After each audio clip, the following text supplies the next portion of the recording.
シンクロ操れ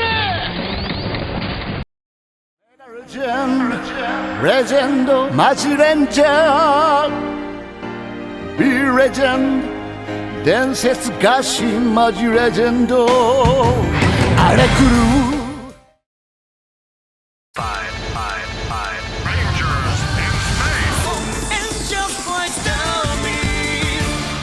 More speculation is starting to pay off as we get more of that deepest, darkest lore. A lot more Senoni action than I was expecting, and 10 episodes still remain after this, at least according to Tsubasa's actor. Let's get to it with this week's DonBros, episode 40. While taking the most important character in this show out for a swing, deepest lore just can't be held back, since Don Murasame is tired of Sonoza and is ready to grow even more. So as Murasame goes searching for prey, Haruka's looking for a license, or at least forced to, since she's too old to not at least give it a shot, and I guess no written exam is necessary in Japan, she's already out to build a body count of instructors. First victim falls to hard brakes, and the next one to a severe whiplash of the gas and brakes. Instructor after instructor leaves just one last one remaining. It's Nefrite from Pretty Guardian Sailor Moon, and Gamil from O's. Surviving Haruka's previous attempts on his life, he's committed to the bit, so teach on he will. It looks like the span of days appear to pass since Haruka's crash course has begun going. Murasame finds him a stray dog to attack, because mother said so. Juiced up from all that Sonoza energy, Tsubasa hardly stacks up to the squirt of dust and powder and gets tossed off that roof. Meanwhile, Senoni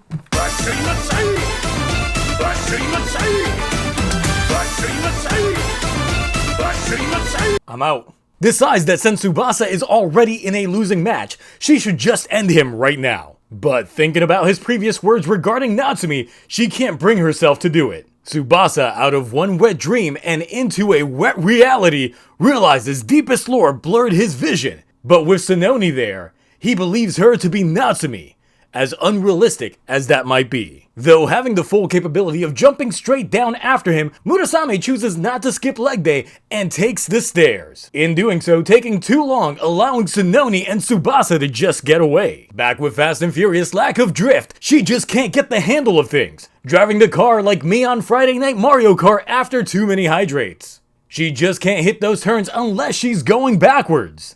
Back with Tsubasa and Senoni.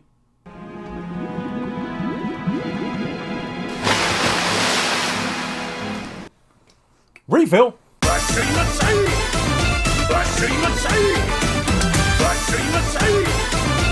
Getting away to a warehouse, Tsubasa's pretty sure that this isn't the Natsumi he's looking for, but still believes that she might have been freed from the forest like him. But when Lord Murasame shows up to strike, Senoni coordinates with Tsubasa and manages to get the hit in before dipping out. Though Anoto attacking Murasame, mother won't like that. Making their way out, Tsubasa recollects with not Natsumi regarding how they met, confirming that the gold digger self of the crane Juto previously might have actually been how Natsumi was before they met. But when Murasame dramatically punches the gate open, why? That shit was clearly unlocked and already open. Okay, well, I guess he hurt his foot somehow because not only do they manage to get away, but they manage to sneak in a date while at it. Finally getting the chance to find out what love is. She starts to comprehend the emotion, but not before Murasame hits it from the back and dips before retired cop shows up. That's right, Detective Juto shows up, munching on everyone's plate, but swiping left on Senoni. Not taking that disrespect, Murasame takes a swing at Detective Juto, allowing the two to escape yet again. Getting caught in the rain, the two exchange those feelings, with Senoni completely embracing her role as Natsumi. But when he feels her up, he notices something isn't right, finally getting the vision in time to witness drenched Senoni? If it's raining over there and it's raining here, it's a sign, now's the time to fly.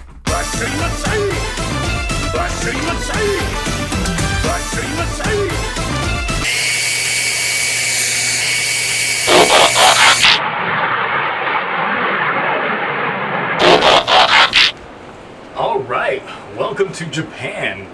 Let's see here. Oh. My passport's expired. Well, I'll just go back. Well, I'll just leave this to Tsubasa, who, after getting upset with her, realizes that she's been getting injured catching his L's. Speaking of L's, here's the lore meister himself, Murasame, finally making his way towards them, catching up, slowly. He finally gets bodied by Haruka. Holy fuck! Damn! That shit was great. Oh, what's this? We're getting car food this week? This isn't your everyday Sentai. This is DonBrothers, alright. With probably the most hilarious use of a car for a fight ever witnessed in the series, she does what Kamen Rider used to do when, they had bikes they could ride. Taking his leave, it's Detective Juto who manages to snatch up Murasame, taking the fight right back to Tsubasa. He's quickly overpowered, but one assist from Sononi, and getting a hold of Murasame himself, he kills Detective Juto. And I guess the detective himself. Sucks. I hope he didn't have a family.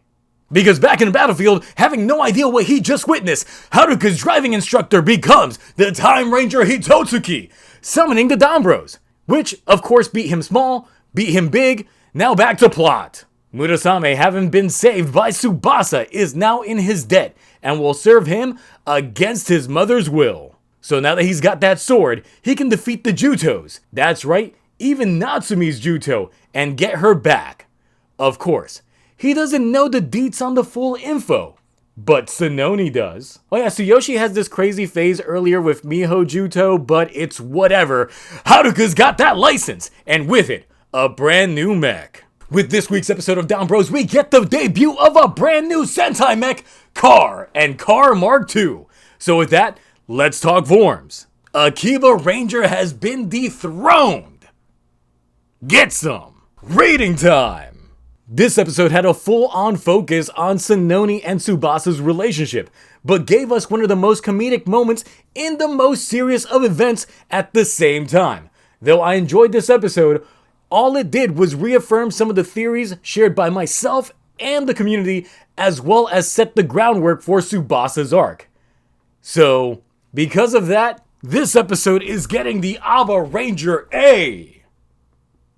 With 10 episodes left, we are going to need substantial bangers after this to stick the landing, because they finally brought in the plot point that I'd speculated about for a while now, and that is the role of Murasame and Tsubasa, which is based on the folklore revolving a wolf having to deliver the sword to its proper owner in order to fulfill his purpose. How they twist this remains to be seen, since this could make Tsubasa a much more important character now that we are near the endgame. The question now is, who is Murasame's actual wielder? And we know it's not Taro, since he has already taken control of Murasame before and was able to take in that energy stored up. The only person that I could think of would be Ichirou, since the two already have an established parallel relationship, and Tsubasa has already had proper interaction with Ichirou before. It could be what sets up Jirou's character arc into unifying himself. But what does that mean for Tsubasa? He's falling for Sononi's bait of thinking all he has to do is strike down the Juto of Natsumi to get her back. This would of course cause yet another major fallout between him and Tsuyoshi if that does occur. But it would also lead to the despair that Sononi's been predicting for Tsubasa.